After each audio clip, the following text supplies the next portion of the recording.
¿Qué sucede? Oigan, voy a chequear que está encerrada. Ahora sí.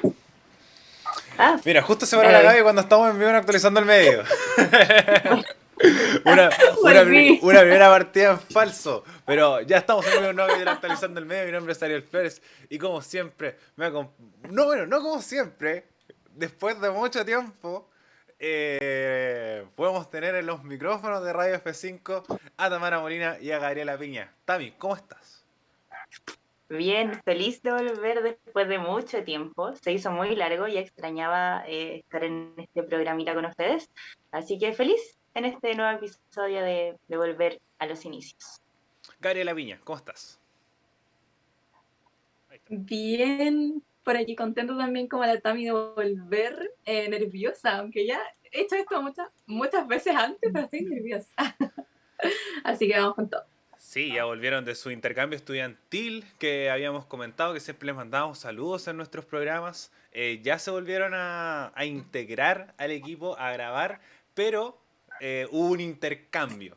Debido a que también la Vane fue la que nos acompañó la primera parte del año, ahora se va a tomar un descanso y para partir anuncios de la casa, para poder empezar a estructurar vamos a retomar actualizando el medio después de mucho tiempo porque no habíamos demorado, pero un tema de reestructuración y ver horarios. Seguimos siendo jóvenes universitarios todavía y eso complica un poco las cosas. Ustedes estaban acostumbrados a que nosotros fuéramos los viernes a las 6 de la tarde en Twitch. Ahora vamos a ir los lunes y los miércoles a las 8 de la noche. Vamos a ahora ir 2 veces a la semana. Los programas se van a subir igualmente a YouTube y a Spotify, pero vamos a ir en Twitch 2 veces a la semana en vivo para que nos acompañen y vengan aquí a escucharnos y comentar de todas las cosas que vamos a conversar por la actualidad nacional e internacional. Otra forma de como poder comentarle es que por ser primer capítulo las chicas vamos a estar los tres en el capítulo del día de hoy, pero los días lunes va a estar la Gaby y yo y los miércoles va a estar la Tami y yo. Ese va a ser inicialmente el calendario, pero las cosas pueden ir cambiando. Pero lo que sí o sí, vamos a ir los lunes y los miércoles a las 8 de la noche por nuestro canal de Twitch. Esos son los anuncios de la casa. Por mientras, recuerden seguirnos en nuestras redes sociales: twitch.tv/Radio F5, Radio.f5 en Instagram, Radio F5 en Facebook y en todas nuestras plataformas de audio como Spotify, iVoox, Apple Music y YouTube. Eso, anuncios de la casa que van a terminar. Y vamos a ir subiendo hartas cosas y el próximo lunes le vamos a hacer un anuncio muy importante para que se conecten con nosotros que nos va a ayudar mucho si es que nos apoyan en ese nuevo proyecto que queremos emprender como equipo. También saludar a Maya Belix, que es nuestra productora, la que también nos ayuda a organizar muchas de estas cositas, así que la saludamos desde allí, igual que a la Vane. Pero como siempre, esto no lo coordinamos al principio por la falta de práctica, pero qué bonito volver a retomarlo. Tamara Molina, ¿qué vamos a hablar el día de hoy? Sí, hoy día uno de los temas importantes que vamos a tocar tiene que ver con la política. Ya estamos a unos 10, 11 días del plebiscito y ya estamos con la cuenta regresiva de esta votación, que tiene que ser obligatoria por hecho, así que obviamente le vamos a hablar sobre todas las polémicas que han habido por parte del gobierno, por parte de oficialismo, oposición, frente a lo que acusan de intervencionismo electoral por parte del gobierno de Gabriel Boric. Así que ahí les vamos a estar contando todos los detalles sobre este tema. Efectivamente, vamos a hablar un poco de esta campaña que ha generado el gobierno. Se habla mucho de que Boric es el jefe de campaña. Algunos Ujú. están de acuerdo, otros no tanto. Y ahí vamos a ir viendo los pormenores. Pero también tenemos otro tema que Gabriela Piña, que vamos a hablar el día de hoy también. En la misma línea, ámbito político, ámbito proceso constituyente, que obviamente es el tema más importante de la agenda en la actualidad. Vamos a estar conversando también de todo lo que son los acuerdos, como por así decirlo, pre-plebiscito. Todo lo que han dicho los partidos, algunos dicen aprobar para reformar, otros aprobar a secas, otros rechazar para reformar, otros solo rechazar y así un sinfín de opciones. Pero lo que sí es cierto es que muchas de las coaliciones, muchos de los partidos políticos de nuestro país ya han definido varios como pasos a seguir luego de que o gane el apruebo o gane el rechazo. Así que también vamos a estar conversando sobre eso.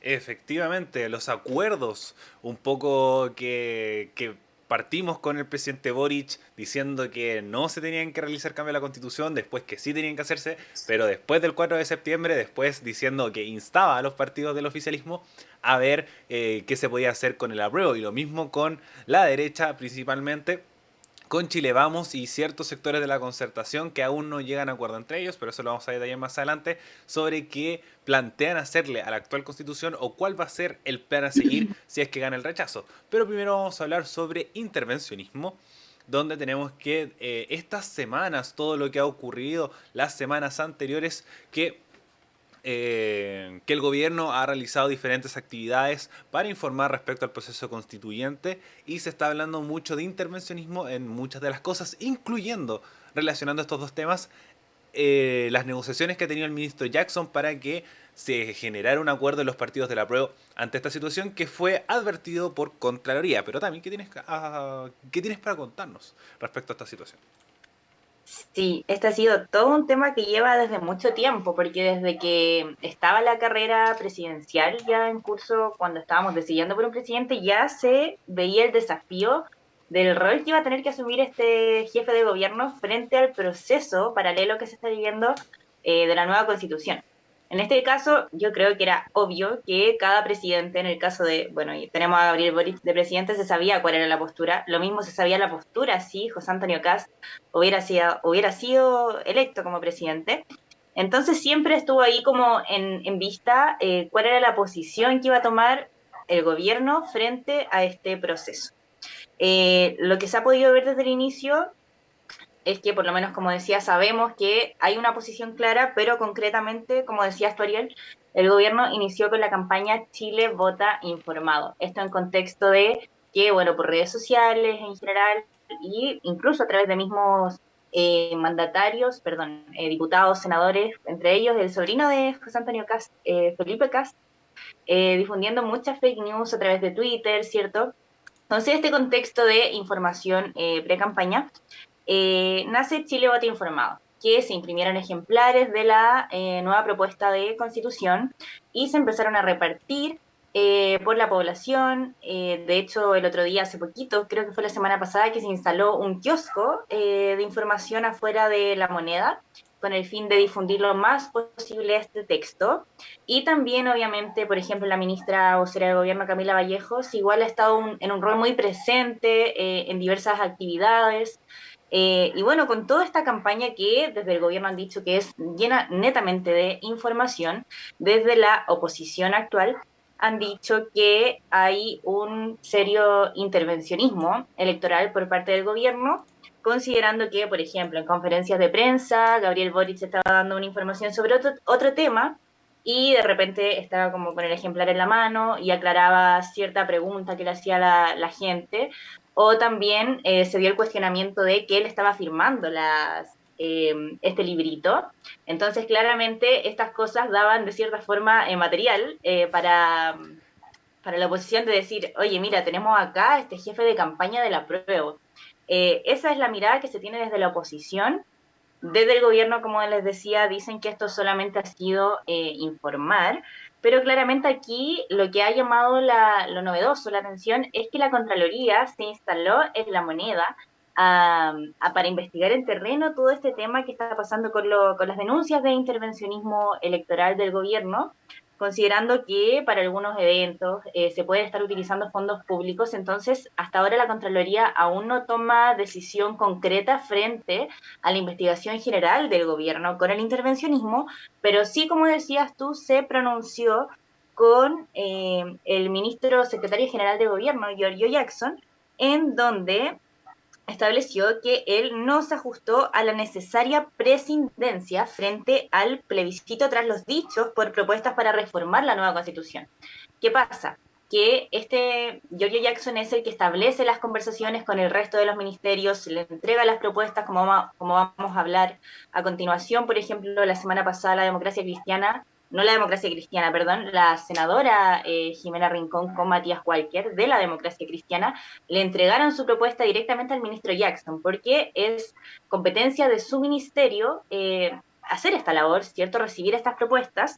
Entonces, lo que dijo la Contraloría, en resumen, fue que efectivamente tenía relación con que no interfiere con la labor del ministerio como tal. Es decir, que no está mal que Giorgio Jackson reciba las propuestas o haga estas negociaciones, pero lo que sí decía Contraloría es que no pueden ignorar el contexto político por lo que está pasando el país.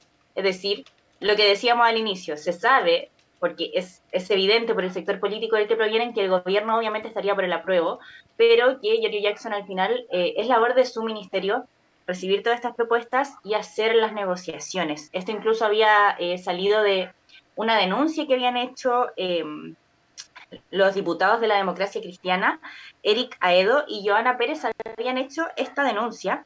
Claro que querían verificar esto, si estaba bien que Giorgio Jackson estuviera haciendo estas gestiones, y la Contraloría, claro, decretó esto, pero al final no fue un decreto, por decirlo así, en términos concretos tan fuerte, como que estaba habiendo un intervencionismo electoral como tal, sino que decían que no podían ignorar el contexto político que hay en el país, y como les decía, ahora ya tenemos este hecho inédito que lo califican como inédito, que la Contraloría, y es una institución que siempre la tenemos muy en la mira, ¿cierto?, por su labor con Contralorito, ahí siempre atenta a toda la fiscalización, por decirlo así, del mundo político, se esté instalada en la moneda, marca como un precedente bien importante que ha dado mucho que hablar en el mundo político. Así que en general, por ya resumen de este tema, hay dichos por aquí, hay dichos por allá, oposición, oficialismo, la Contraloría aún no decreta su respuesta general frente a esta situación, pero ahí ya tenemos que ver, ya no sé qué piensan ustedes respecto a este tema, pero todavía falta, ya queda poquito para el plebiscito, no sé si Contraloría irá como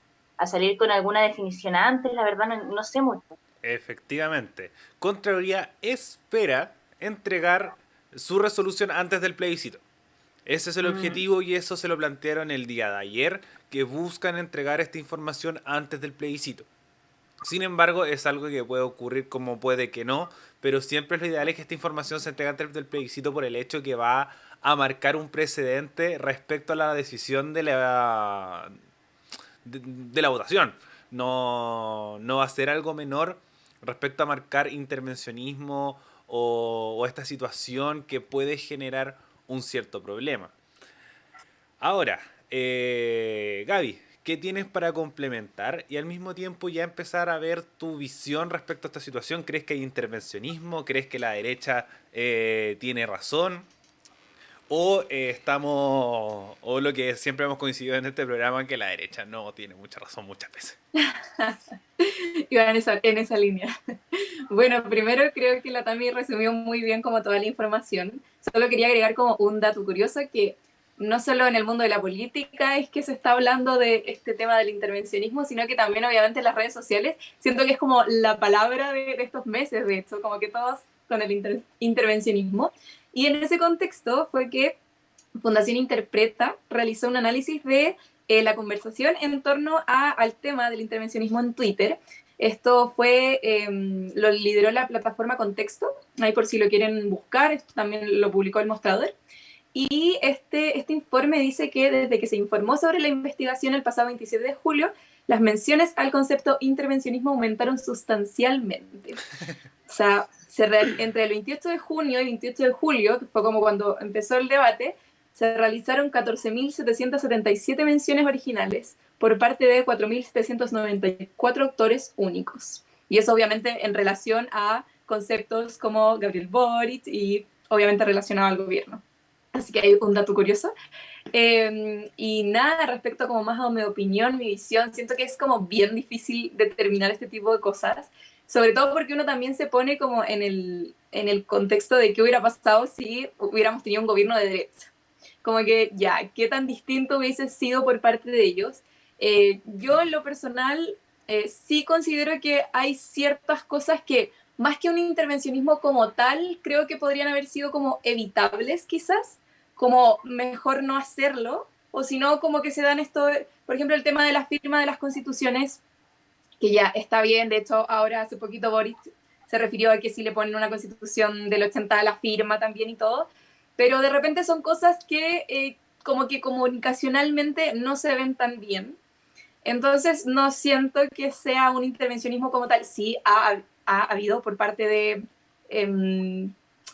personas del sector público que efectivamente ha sido un intervencionismo, que han dicho directamente como sí, la Constitución y el apruebo y no sé qué, pero por parte del gobierno, o como tanto que se le acusa a Boric, por ejemplo, yo siento que no es así. Como que sí creo que la derecha, o quienes en este caso estarían como más por el rechazo, en realidad es gran parte como de la derecha, se han aprovechado un poquito también como de la situación, obviamente en contexto de elecciones, en contexto de campaña, como que se lanzan con todo, o sea, se puede agarrar de cualquier cosita para tratar como de subir unos puntos más en la encuesta. Así que sí creo, en lo personal, no siento que haya un intervencionismo tan directo. Considero que sí hay cosas que pudieran haberse evitado, eh, para no llegar a este como conflicto con la Contraloría, que al final lo que termina pasando es que se termina como cayendo un poco el tema del apruebo y termina como afectando a la campaña del apruebo, que es como por la que está el gobierno indirectamente. Así que eso, en mi opinión. Pero sí, confirmo que considero que la derecha se ha aprovechado demasiado de la situación, o sea, como que es mucho. Sí, coincido contigo que sí hay un aprovechamiento de la derecha, que es un momento en que se ve que está en la postura un poco de entregar el proceso de la mejor forma posible. Porque igual el paralelo, y que creo que hubiera sido muy parecido si es que hubiéramos tenido el gobierno, por ejemplo, de José Antonio Cast, que es lo que pasó con el gobierno de Piñera para el plebiscito de entrada. Que es que no hicieron absolutamente nada. O, por supuesto, las preocupaciones eran otras, era si es que se podía hacer esta elección en plena pandemia. Y ahí era donde estaba un poco la disyuntiva respecto a esta situación. Pero siento que todos los palos hubieran ido por ese lado. Si creo que hay intervencionismo, yo creo que no. Pero está cruzando una delgada línea que puede llegar a ser que sí. ¿Por qué? Porque un poco lo que decía Boric en la entrevista en Chilevisión, que decía que él no creía que hubiera intervencionismo, pero al mismo tiempo hay una postura que tiene el gobierno. Y creo que eso es lo importante. ¿Qué tiene que ver intervencionismo? Es el uso, que es lo que un poco explicaba bien la Tami, que es el uso de fondos públicos gubernamentales para poder hacer campaña. Eso es un intervencionismo porque todas las personas pagamos impuestos y se usa ese dinero para cosas del gobierno, y la idea es que no se use en un post de un beneficio político.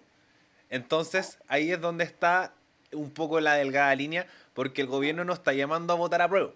Y que pasó mucho también con los alcaldes, que había muchos que iban por el apruebo, llámese Bodanovich, Claudia Pizarro, Macarena Ripamonti, etcétera, etcétera, etcétera. Pero ahí donde Contraloría entregó el esquema que los alcaldes trabajan de lunes a viernes de 8 a 6. Y después de eso puede hacer lo que usted quiera con su tiempo y con su plata, pero que no se usen fondos públicos para esta situación.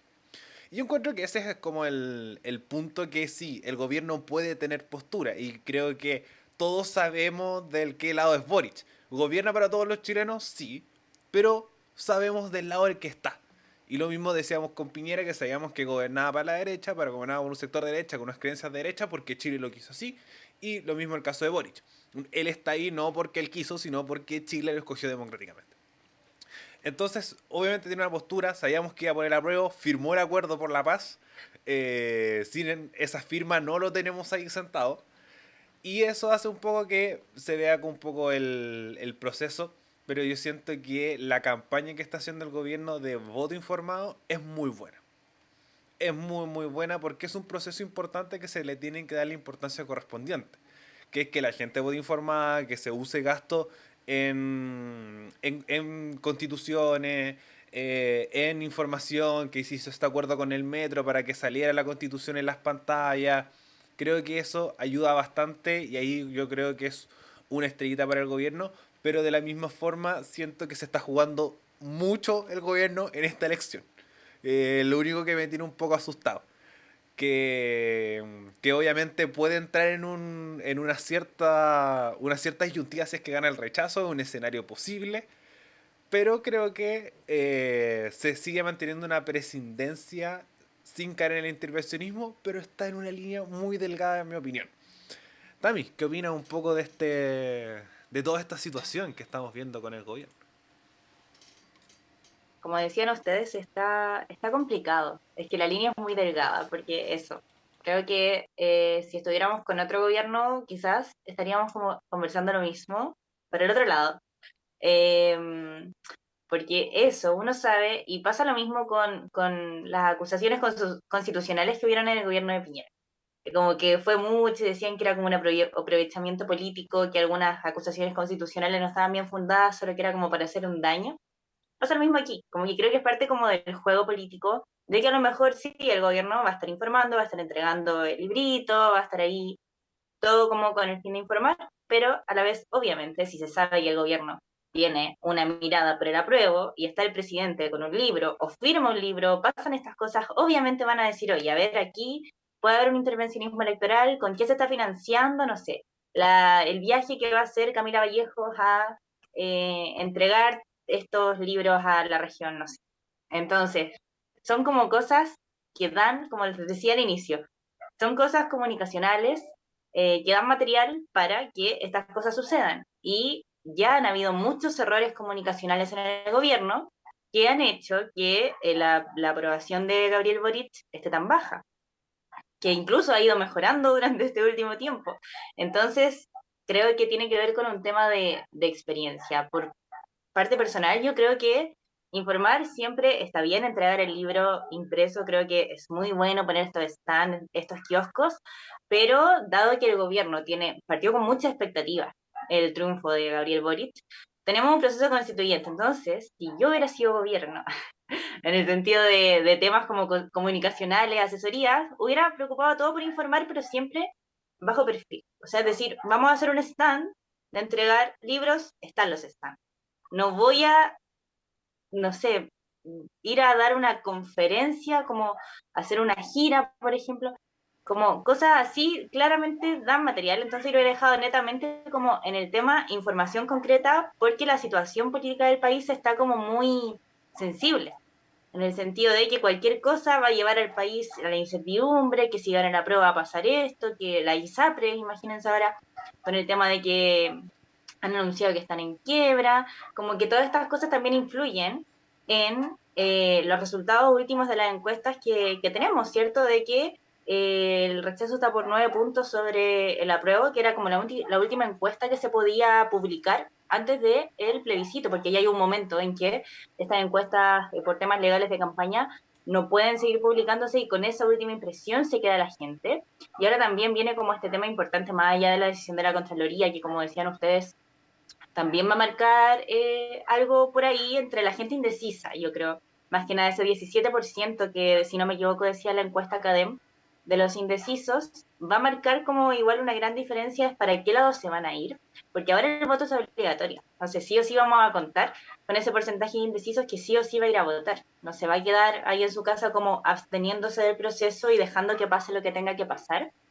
Eh, entonces yo creo que está bien complicado el panorama político, depende de la decisión de la Contraloría, como decían ustedes, yo creo que el gobierno como tal no ha dicho votar a prueba, pero sí, por ejemplo, en ocasiones antes dijo que sí, el apruebo era como también permitía cosas que eran parte del programa del gobierno, entonces todas esas declaraciones son obviamente tomadas para decir, a ver, ya, sí, como que a lo mejor sí el jefe de campaña, obviamente la oposición va a hacerlo, es parte del mundo político, y ahí la Contraloría va a tener que definirse, pero esa definición yo creo que va a ser netamente por el tema de uso de gastos públicos, y como decía el Ariel, es como lo más importante, que el dinero público, las arcas fiscales que todos pagamos con impuestos, no sean beneficiosas ni para un lado ni para otro.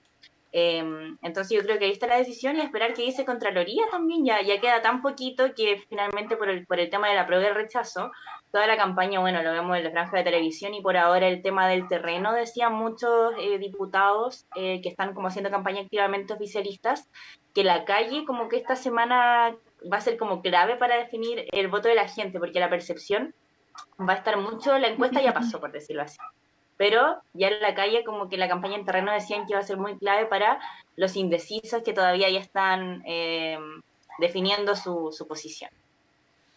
Sí, En todo lo que pase también en estos días, porque cualquier cosita, tanto del oficialismo como de la oposición, va a ser muy definitoria, así que hay que ¿no? Y estar como lo que ojo. pasó con el tema de la franja televisiva, por ejemplo, Ah, claro, el que eso fue rechazo. como un gran golpe para, como para el rechazo, que igual venía confiado, por así decirlo. Sí.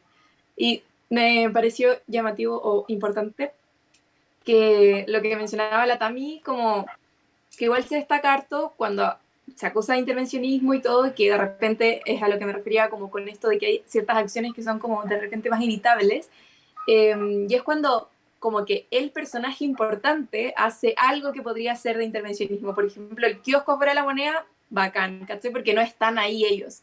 Pero como al participar ellos de algún tipo de acto como que puede ser intervencionismo, ahí pa, van como al ataque. Entonces de repente esas cosas podrían ser más evitables.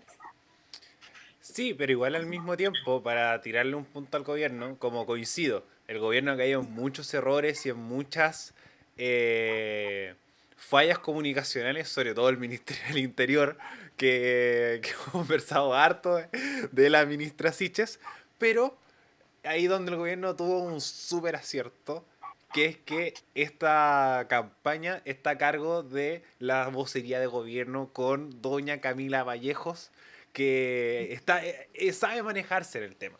Sabe manejarse y las cuña un poco del intervencionismo, por ejemplo, esta que la información es un derecho. Creo que eso es una súper buena cuña. Es una muy, muy buena cuña que es como un poco saber que tú estás informando.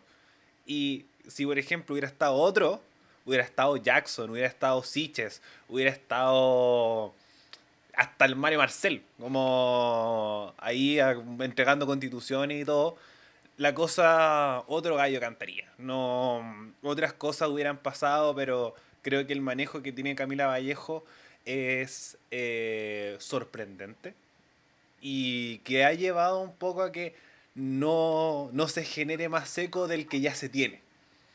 Entonces, como pudo haber sido peor. Pudo haber sido mucho, mucho peor. Menos mal que Camila Vallejo llegó yo creo que de los ministros, o sea, la más asertiva por ahora, que no ha cometido ningún desliz comunicacional ha sido Camila Vallejo. Yo creo que igual Sin en duda. ese Mm. sentido, esto que decías tú de que tiene un desplante, que sabe decir las palabras precisas como para mantener el orden, para ordenar el caos, porque por lo otro lado hemos visto que yo digo, ¿dónde están sus equipos comunicacionales? De verdad, que yo decía, ¿cómo tanto esta comparación que hubo o esta desvolución, inevolución en el tema político? Porque cuando Boric estaba en el tema de campaña, la comunicación era precisa. O sea, Boric no se desordenaba en nada con los discursos, todos ahí ordenaditos, y ahora, yo digo, le dejó de pagar a sus asesores, no lo sé.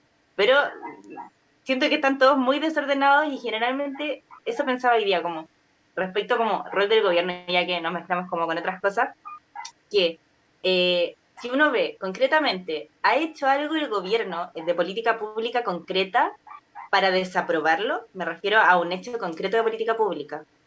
No, Seguro. como la sensación de desaprobación que se tiene ha sido por errores comunicacionales del gobierno.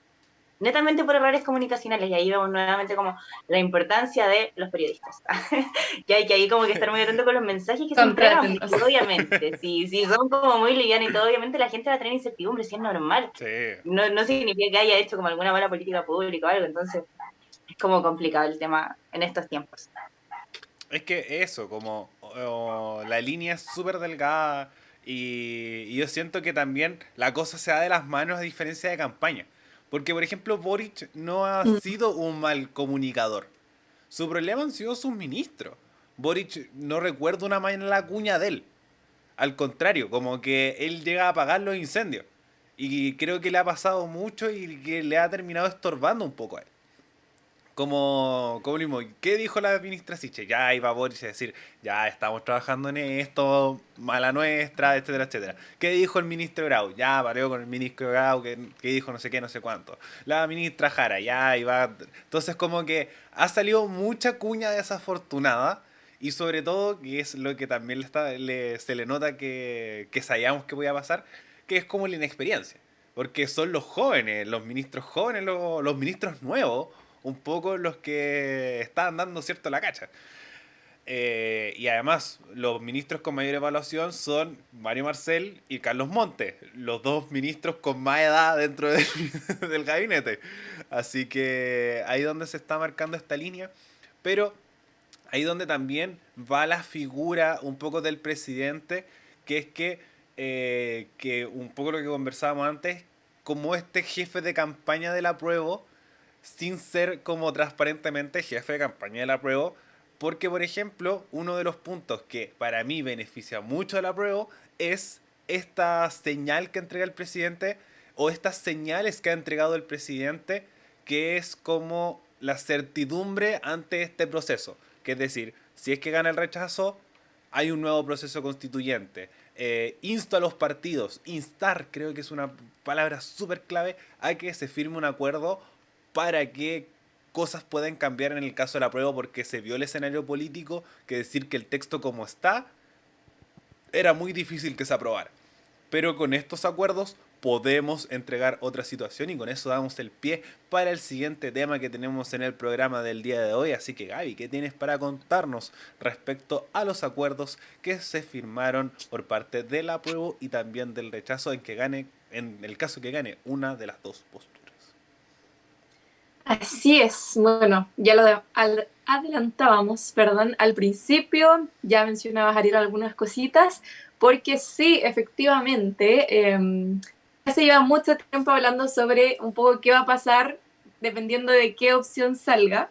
Al principio se hablaba de aprobar simplemente, empezamos con el aprobar, sí, apruebo, pero de repente la prueba se nos empezó a caer un poco, entonces salió aprobemos para luego reformar.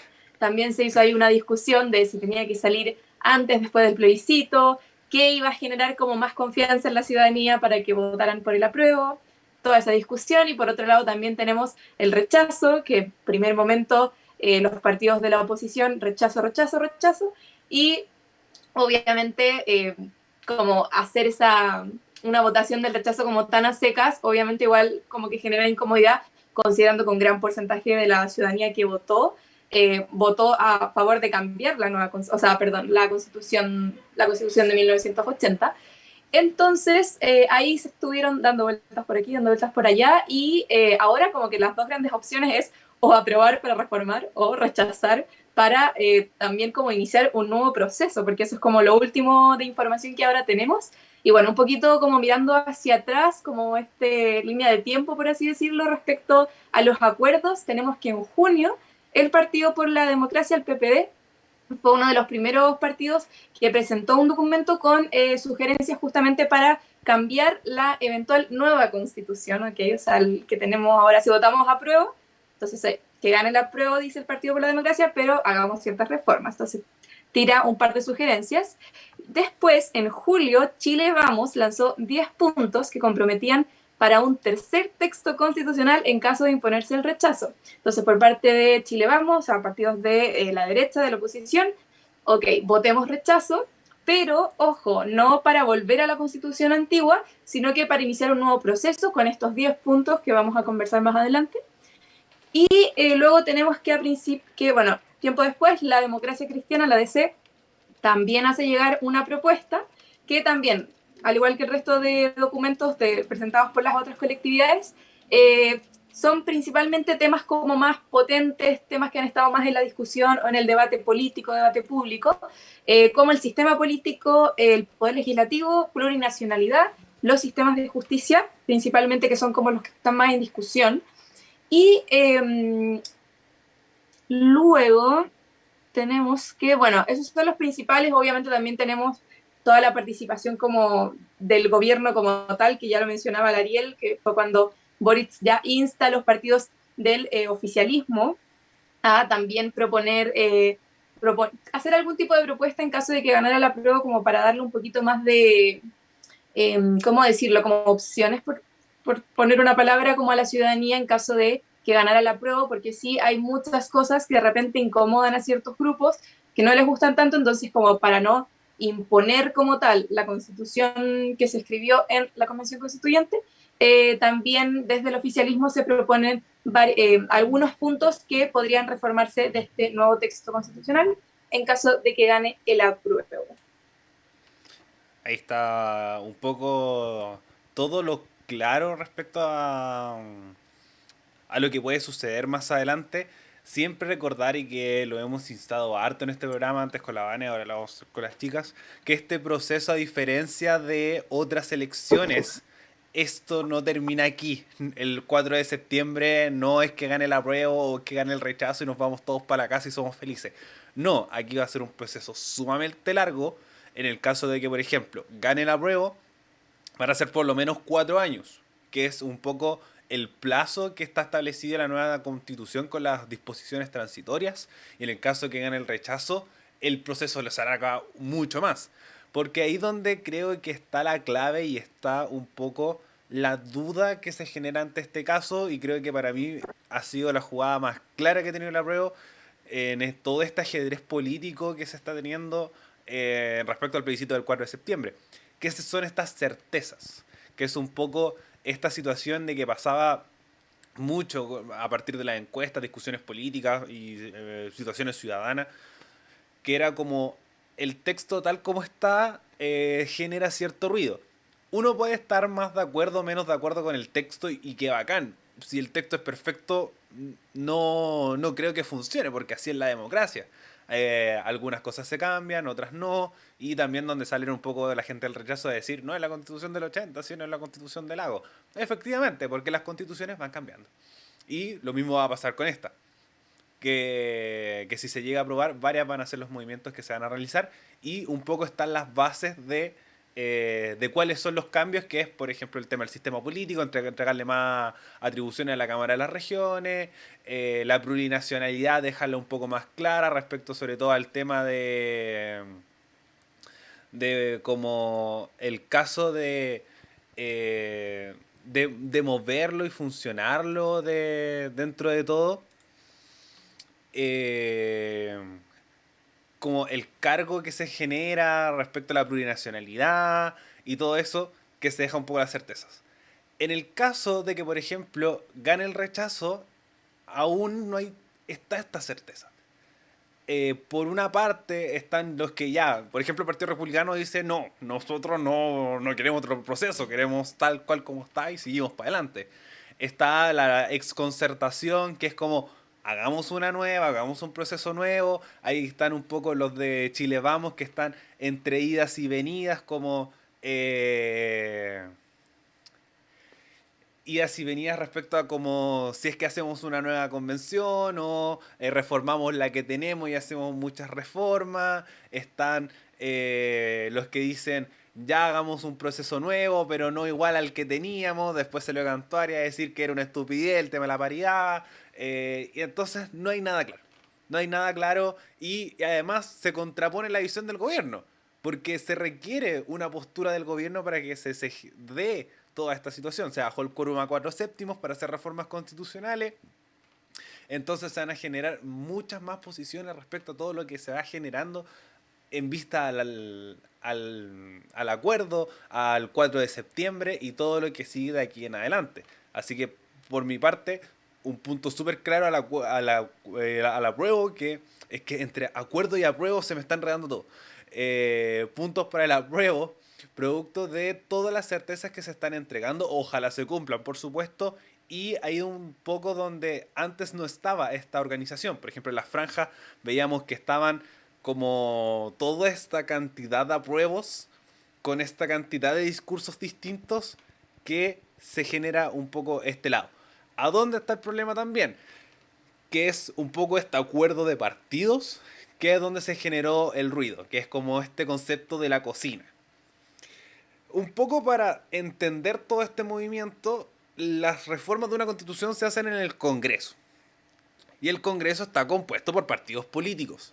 Y en los sistemas políticos funcionan con partidos. Las democracias sanas funcionan con partidos. Incluso la convención puede entrar en el debate, y podemos estar mucho rato conversando, que si es que le hizo bien o le hizo mal que hubieran independientes. Entonces, por un tema de ir con movimientos, idas y venidas, líneas propias, trincherismos, que se hablaba mucho, y siento que el fortalecer el sistema de partidos y ver que estos acuerdos, si se ponen de acuerdo con un amplio espectro político, creo que ayuda. Creo que ayuda bastante, cosa que el sector del rechazo, porque sobre todo están los amarillos que no tienen representación en el Congreso, está los ex concertación, está Chile Vamos, está el Partido Republicano, el Partido de la Gente entre medio también, que tiene su espacio ahí con la franja del rechazo.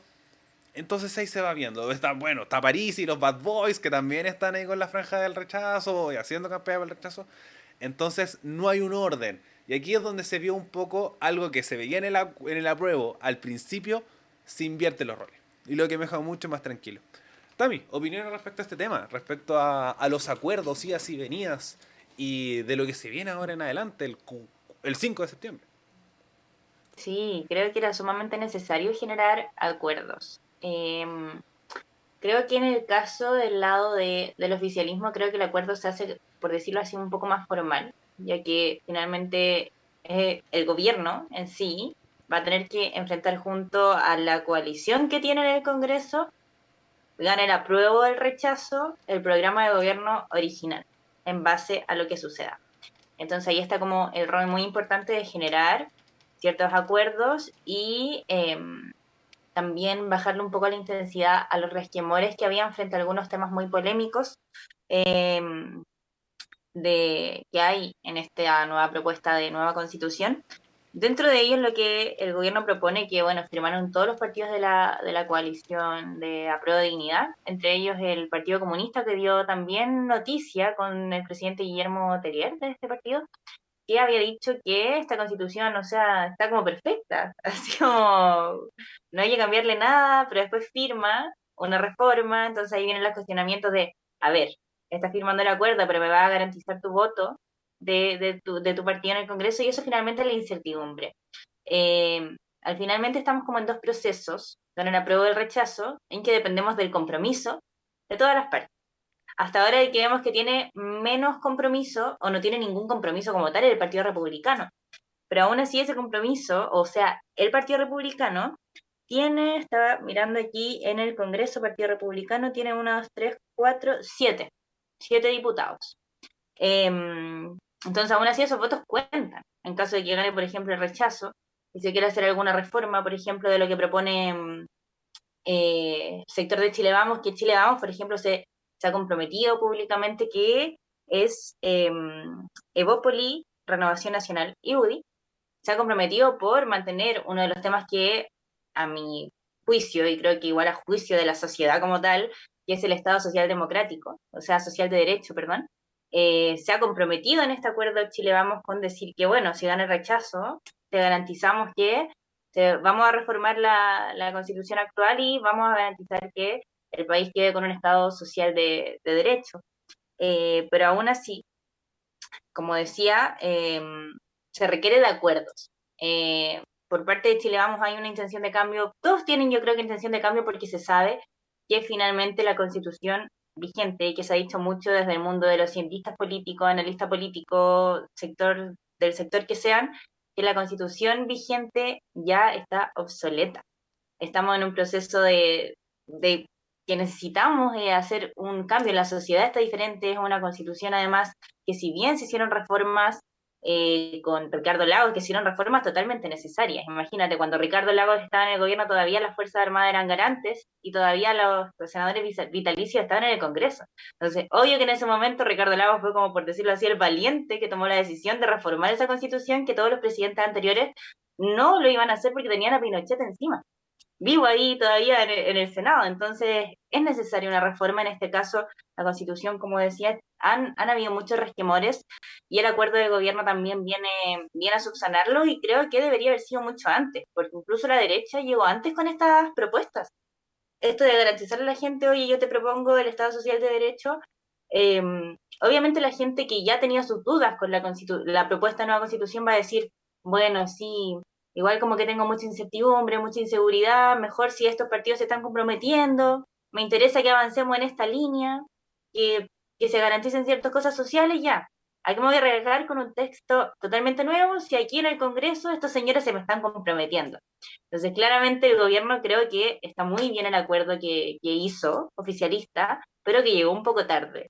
Ahora veamos cómo se, porque yo creo que igual no sabemos la sensación de la gente, pero creo que el acuerdo ataca directamente a los temores que en realidad ha generado esta nueva propuesta de constitución, como es la plurinacionalidad, el tema de los sistemas de justicia, ¿cierto? Que se ha dicho que se pierde la igualdad ante la ley al tener que esta diferencia en los sistemas de justicia, el nombre del sistema de justicia también. Otro tema importante que se toca en el acuerdo es la seguridad con el tema del estado de emergencia. Eso también es un punto que eh, todo el tema del rechazo usado mucho para decir que eso no está, y evidentemente ahí el gobierno lo toma y dice que el estado de emergencia se incorporaría en la nueva constitución, y también respecto al sistema político y al poder judicial. Esos son como los resquemores que más han habido respecto al nuevo texto. Eh, Como decía, en resumen, hay muchas propuestas. Como la Gaby bien resumía, todos los partidos en resumen tienen algo que hacer post plebiscito, excepto el Partido Republicano. Entonces, en general, ganar apruebo y rechazo, el mundo político sí va a necesitar de alguna forma unirse, porque tenemos un Congreso que ahí está dividido 50-50, pero tenemos que ver, ¿alcanza los quórum, por ejemplo? ¿Alcanza los quórum para hacer alguna reforma con 4/7, que uno de los proyectos de ley también que está en paralelo, que todavía se está discutiendo en la Cámara, ¿no? Que el proyecto de 4/7 Es- para reformar la actual Constitución, Está prácticamente listo. que debería estar, yo creo que aprobado. Sí, por lo menos en el Senado ya pasó, y está como en la Cámara de Diputados, pero como con la indicación, entonces como que ya está pronto a aprobarse. Entonces está en un proceso bien ya cercano a aprobarse, que lo más posible es que sea. Ya estamos casi, entonces finalmente creo que toda esta discusión social frente a la prueba del rechazo no es como a secas. Si bien te han dicho, si tú votas a prueba, al otro día la constitución, la propuesta de nueva constitución, que sería la nueva constitución, ya estaría vigente, y si gana el rechazo, nos mantenemos con la actual. Eso es lo legal. Pero aún así, dentro del mundo político han habido tantos acuerdos que hoy día el voto de la gente no creo que sea a secas. Yo creo que el voto de la gente va por apruebo, y arreglo lo que me deja un poco insegura, pero prefiero como mirar como con más progreso al país y darle una nueva oportunidad a algo nuevo. Y el rechazo es como, tengo incertidumbre, este texto como que, no sé, no me da mucha certeza, entonces rechazo, pero rechazo para reformar. Yo creo que por ahí está la mirada ciudadana, y yo creo que ahí va a dejarlo en manos del voto popular, a diferencia de otras elecciones que yo creo que marcan como por un candidato. Esta elección igual es un poco más ambigua, porque una constitución igual abarca muchas cosas. Hay cosas de la constitución que igual son un poco polémicas, por decirlo así. El trabajo que hizo la convención en sí, que no fue un mal trabajo, pero personajes que puedo contar con mi mano, dejaron a la convención lamentablemente muy mal vista, en mirada como popular. Entonces la gente a veces eh, está votando más por lo que recuerda de las polémicas de la convención, que más que el texto sea malo, por decirlo así. Es como una mezcla de factores que han sucedido durante el último tiempo, comunicacionales también, por una parte, que la gente igual tiene un poco de temor, y lo podemos visibilizar en las encuestas, pero finalmente el resultado final lo vamos a saber el 4 de septiembre, y de ahí yo creo que definitivamente se abre un camino nuevo. O sea, no es como que aquí no pasa nada. Gane apruebo o rechazo, algo tiene que pasar, y ahí no sé, yo creo que el gobierno va a tener un gran desafío en generar acuerdo y liderar este proceso. Liderarlo yo creo que va a ser como muy, muy clave, la comunicación también va a ser muy importante para que la cosa ahí como que se enderece un poco y dar certidumbre a la gente. Gaby, ¿algo que agregar? Sí, quería como en la misma línea, como para agarrarme de lo que mencionaba la Tami, que en el fondo yo igual considero, y en base también a lo que he podido leer y escuchar, justo el otro día estuve haciendo como un tema respecto a qué pasaba si ganaba el rechazo, y nos quedaba un poco como con la constitución actual, cómo iba el proceso, si iban a hacer reformas, cómo iba a funcionar eso. Pero también me di cuenta que hablando con expertos, con cientistas, analistas políticos, me decían como la constitución actual ya murió. En realidad no, como que tiene que haber otro proceso, o sea, no, es como muy difícil que sigamos con la constitución actual y en el fondo se busquen hacer como reformas a esta para tratar de como un poco igualar a lo que fue como el proceso constituyente o quizás mejorar la situación. pero claro, me recalcaban harto que en el fondo sería un fracaso, pero brutal, que siguiéramos con la constitución que tenemos hoy en día.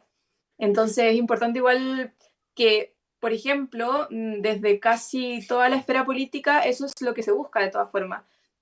También desde Chile Vamos se proponen estos 10 puntos, pero también igual ellos han recalcado y han dicho en varias ocasiones que también quieren como un nuevo texto. Si finalmente eso es lo que votó Chile en un gran porcentaje, entonces como que sí o sí hay que hacer ese cambio finalmente, ¿no? Como que sería un gran fracaso político que nos mantuviéramos con la constitución actual. Y en ese sentido creo que a grandes rasgos gran parte de los partidos políticos están como en la misma línea de que no podemos continuar con la Constitución y que independiente de si sea la que escribió la Convención Constituyente u otro texto, o si hacemos otro plebiscito, la cosa tiene que como modificarse. Eso quería decir. Es que ese es el punto y ahí donde va también un poco, creo que lo malo de esto. Como ya bien, puede ser que tengamos un texto nuevo y... Y lo mismo, yo como coincido con la Tami, que el problema un poco de la convención, o bueno, del texto de la constitución es quienes lo escribieron, que es la convención un poco con con estos detalles, con un poco cierto desorden en ciertas declaraciones, como el exceso de independientes, etcétera, etcétera. Pero también hay que tener en cuenta que no llegaron ahí por arte de magia. Como aquí donde es donde la derecha, la exconcertación, y creo que eso me molesta bastante, que es un hecho de decir, nosotros no estábamos representados, ustedes no estaban representados porque estaban haciendo las cosas mal. No es porque fueran feos, o porque fueran bonitos, o porque fueran pesados o simpáticos. No es porque estaban haciendo las cosas mal y eso les dio la opción para que la gente escogiera a las personas que ellos querían. Como, como mucho también se defendían, decir, no, el presidente se cuida porque fue elección de todos los chilenos. Nosotros lo conversamos aquí, tenían toda la razón. Como el presidente lo escogimos todos los chilenos y un poco era la cosa sin reclamar, pero las cosas eran bastante insostenibles para decir que se tenía que mantener en el poder. Y aquí lo mismo con la convención. Si ustedes fueron censurados, si ustedes creen que no fueron partícipes de esta situación, es porque ustedes también lo establecieron. Porque ustedes mismos hicieron mal las cosas. Pero al mismo tiempo se genera un poco este círculo que quien tiene la decisión final de lo que va a pasar el 5 de septiembre es sin duda Chile Vamos. Chile Vamos es actualmente el conglomerado con más poder ante todas las situaciones que van a pasar. ¿Por qué? Porque si gana el apruebo, que encuentro que lo que puede decir la Tami, como pueden estar los quórum respecto a las situaciones, las cosas siempre van a ser sí. Porque Chile Vamos, si es que estaba por el rechazo, va a querer lo más posible cambiar esta constitución. Entonces como no iría por ese lado. Porque ya tenéis el lado oficialista, tenéis la oposición y lo posible es que esos cambios se hagan muy rápido. Se hagan esas transformaciones muy rápido por lo mismo. Porque sería muy estúpido que como con Chile vamos a decir, no, la plurinacionalidad, ¿sabéis que no? Ya me gusta la plurinacionalidad después que ganó la prueba. No, no va a pasar. Entonces pasa por ese lado. Si gana el rechazo, ellos van a tener el poder, por supuesto, por el hecho de que ya ganaron una elección. Y se genera otro espacio de decir, ya, ellos son los que deciden qué vamos a hacer. Porque el Senado ya tienen un 50% y en el Congreso tienen otro porcentaje muy importante más. Entonces ellos son los que van a definir el tablero, gane cualquier opción que gane. Como obviamente Chile Vamos va a insistir que estos puntos del acuerdo se cumplan y se cumplan lo más rápido posible.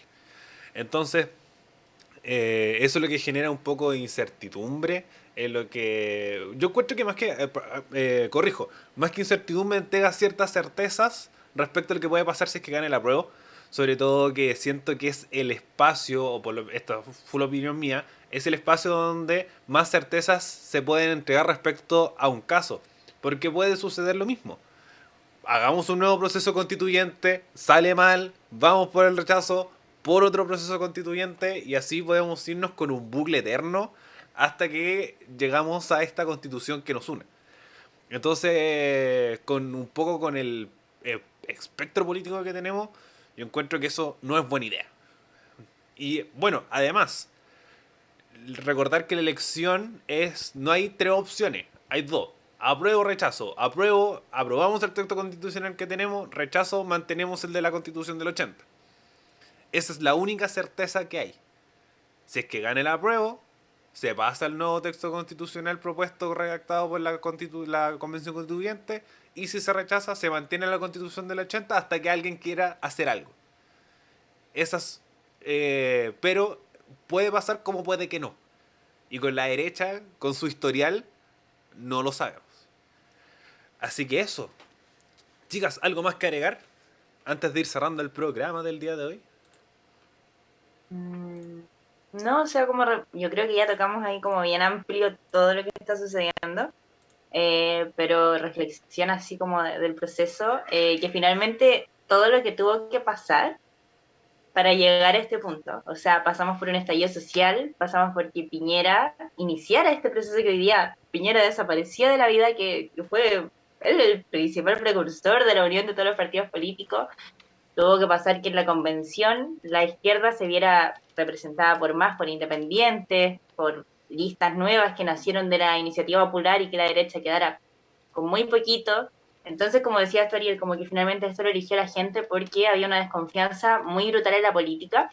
Entonces, a lo que voy yo, reflexión final, todo lo que tuvo que pasar en el mundo político para que se dieran cuenta de que era necesario un cambio profundo.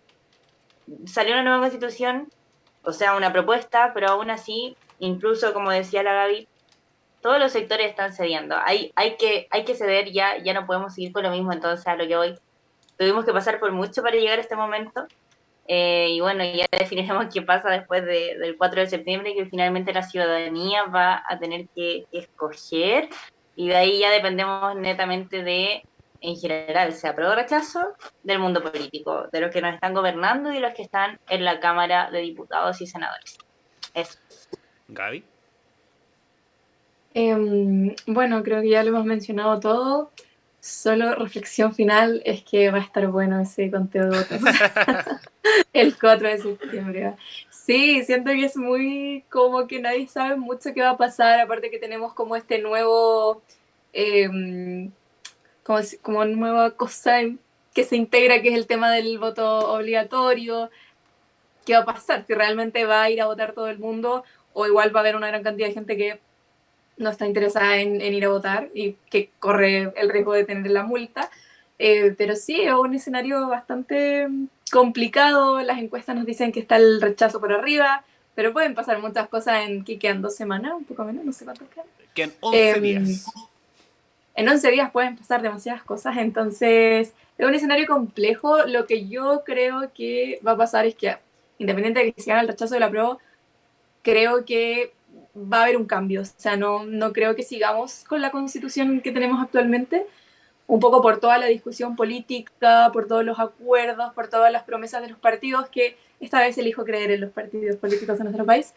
Y eso, creo que sí podría haber un cambio porque el país también lo exige. O sea, ya llevamos, ¿cuánto? 3 años en este proceso, o sea, como del estallido social.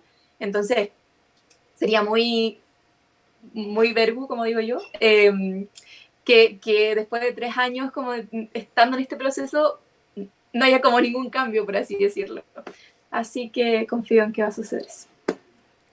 Sí, es importante también informarse de todo lo que va sucediendo, saber quiénes son las personas que los representan. Obviamente nos faltaron muchas cosas que comentar, solamente tenemos 1 hora de programa que podríamos haber comentado lo de Héctor Yaitul, también lo de... Bueno, se pasó someramente por esta de la franja del rechazo, que generó bastante polémica, lo de Gonzalo de la Carrera, entre varias cosas más. Pero como siempre en este programa elegimos creer. Nosotros somos personas que confiamos en nuestras instituciones, para después pelarla en el programa, pero por lo menos confiamos. Nosotros somos personas que confiamos en las instituciones. Pero eso, muchas gracias chicas por retornar a este programa. Nos estamos viendo el próximo lunes para ya empezar a hacer la previa para el plebiscito, porque ahí nos quedarían 6 días, después el miércoles hacemos el repaso final y el día domingo también vamos a estar cubriendo todo lo que suceda en esta situación, como lo hemos hecho en las prácticamente 7 elecciones que hemos tenido donde lo hacemos desde que cierran las mesas en adelante, si es que todo va bien, y ustedes nos pueden escuchar aquí a través de Radio F5 en Twitch. Recuerden también seguirnos en nuestras redes sociales, Radio F5 en Twitch, Radio F5 en YouTube, en Spotify, en Apple Podcasts. También nos pueden escuchar. ¿Dónde más nos pueden escuchar? Sí, en Apple Podcasts, en Spotify, en Twitch los días lunes y miércoles a las 8 de la noche. Con este nuevo horario que vamos a tener en esta plataforma morada, además en YouTube, donde vamos a subir los programas íntegros, pero también divididos en partes para que ustedes tengan ahí, si es que quieren escuchar solamente la parte de intervencionismo electoral, pueden escucharla. Si pueden escuchar la parte de los acuerdos post plebiscito, también lo pueden hacer. Así que le tenemos todo para que ustedes puedan escuchar nuestro contenido y se informen de la mejor manera posible. Así que eso, nuevamente muchas gracias, chicas, por habernos acompañado, y ustedes también, como audiencia, por haber llegado hasta este punto. Y nos escuchamos la próxima semana, el lunes, en un nuevo capítulo de Actualizando el Medio de Radio F5. Hasta luego.